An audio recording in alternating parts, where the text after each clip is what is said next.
There is no doubt that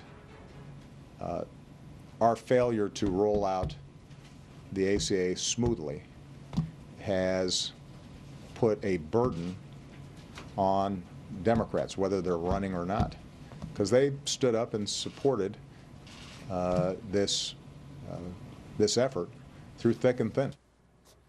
Well, they were passionately for it before they were grievously concerned, and now they're adamantly against it. Democrats are jumping ship when it comes to Obamacare. The White House seems to be in full panic mode as the president issues his second apology in as many weeks. But what about our Senate? Our next guest says that many of them made Obamacare happen, and they also owe an apology to the American people. Katie Pavlich is an editor at Townhall.com and also a Fox News contributor. Good morning, Katie. How you doing? Good morning. I'm doing well. Thank you. So do you think the American people are going to buy this, or are they going to look back and say, well, you may be voting for this now, but you didn't before?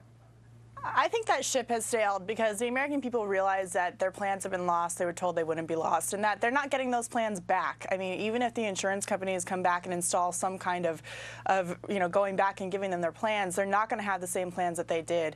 And second, this wasn't simply just one or two Democrats telling them they could keep their plans. This was the President of the United States and nearly a dozen Democrats in the Senate, and let's not forget the House, promising these plans would not be lost. So let's name names. Who are the top offenders here?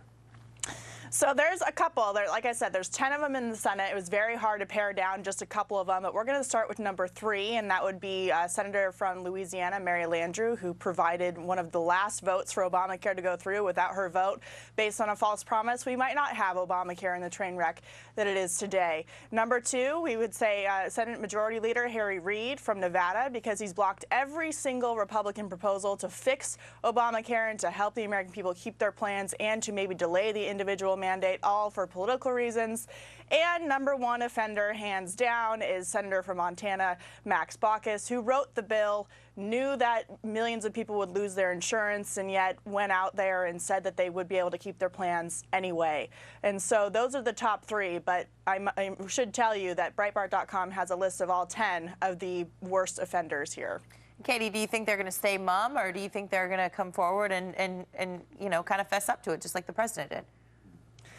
I think that they're trying to fess up to it, but not necessarily in a direct way. I mean, they're doing these things to kind of show that they care about getting people's insurance back, but they voted twice to get people to lose their insurance. First, they voted for Obamacare, and then they voted against legislation that would allow people to keep their plans because Republicans introduced it. And so I think that they're doing it through a show, not necessarily through something that will actually work. And let's not forget that Obamacare is not getting any better. So this so-called fix really isn't a fix. We still have the employer mandate to deal with next year. It's not like this is going to help when it comes to the rest of the problems that Obamacare is going to cause for these same people. Katie Pavlich joining us this morning live from Washington. Thanks a lot, Katie. We appreciate it. Thank you. Talk to you soon.